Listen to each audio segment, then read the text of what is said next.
So Russian. Всем привет! Меня зовут Илья, и сегодня мы продолжим учиться говорить как носители русского языка.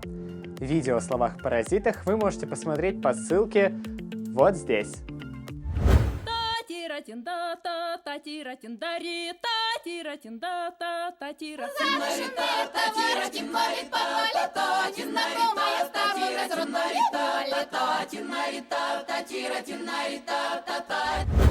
Слова, которые сегодня мы с вами выучим, можно употреблять только в неформальной речи. В официальном общении или общении с преподавателями употреблять их не стоит. Итак, слова, которые мы сегодня разберем.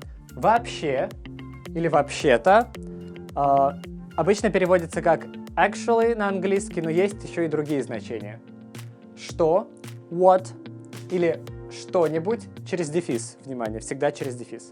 Что-нибудь something. Сегодня today и когда when.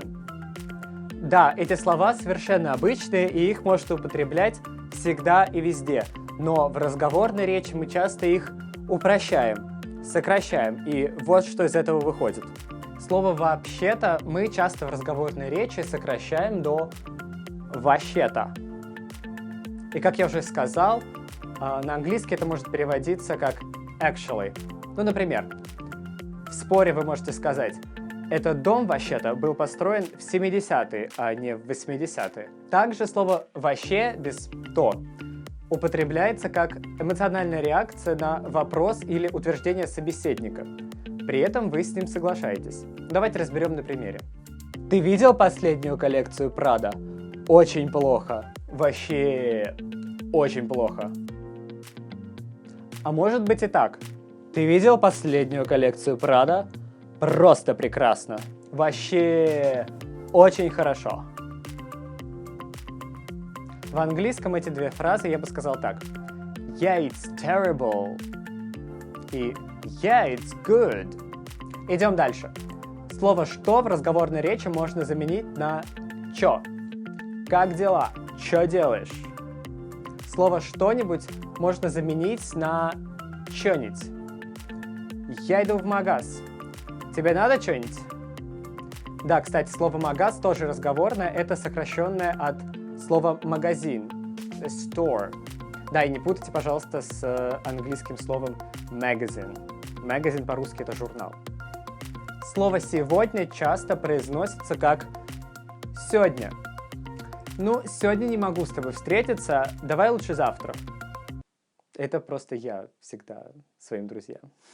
Ну и слово «когда» иногда произносится как «когда». Например, интересно, когда выйдет последний сезон моего любимого сериала? И правда, когда, кто не знает, скажите мне уже. Слова «когда» и «сегодня» чаще всего так произносятся, когда вы говорите быстро. Поэтому если вы вдруг спросите преподавателя, когда будет экзамен, уже сегодня, то ничего страшного не случится. Ну, правда, кроме того, что вы, скорее всего, не готовы к экзамену и провалите его. Ну, как говорится, мем смешной, ситуация страшная. На этом все. Если у вас остались вопросы, пишите их в комментарии или на почту, она указана в описании. Если это видео было полезным для вас, ставьте лайк и подписывайтесь на канал. Всем удачи, пока!